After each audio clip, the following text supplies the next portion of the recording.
of our ancestors.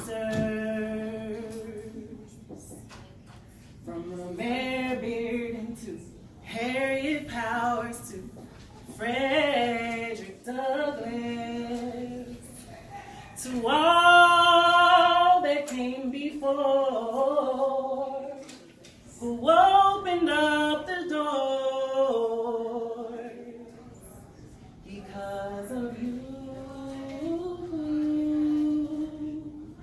Change has come.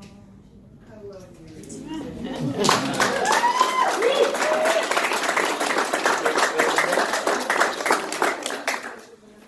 I am a storyteller who quilts.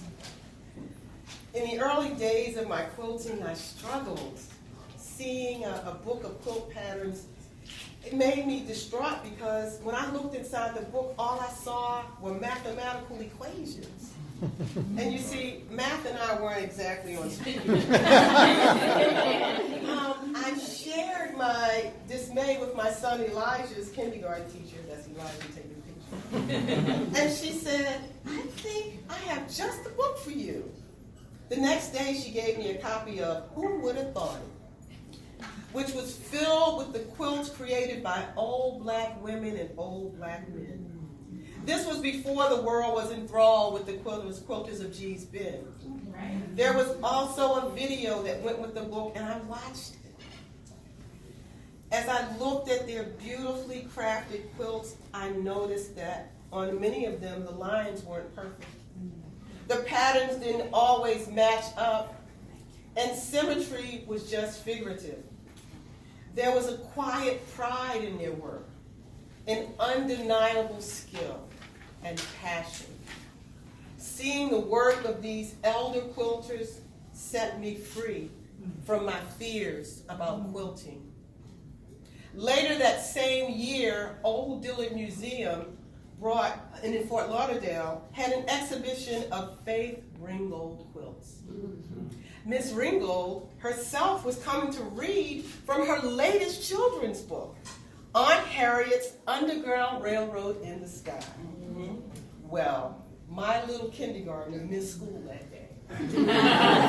We drove down to see her, and he got to sit in a circle with the other children and listen to her read. We saw her quilts together. The power of them made me cry and gave me the wings to tell my stories on a quilt top. When I was in college, my friend Don gave me an invaluable tidbit of wisdom. There's no perfection in the world, honey. Many years later, through my yoga practice, I received another invaluable gem. Perfection is a moving target. So you see, my quilts are not perfect. I can't make a straight line with a ruler. And so I cite rather than measure. Recently, my son Abasi discovered this quote, which refers to the work of the Gee's Bend quilters. It describes why stitch lines are intentionally not straight, because evil likes to travel in a straight path. and the devil get himself caught up on the corners and such.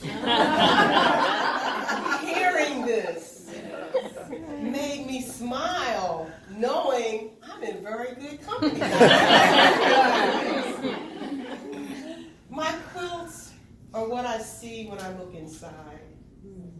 They are the messages revealed to me from my ancestral map, my DNA.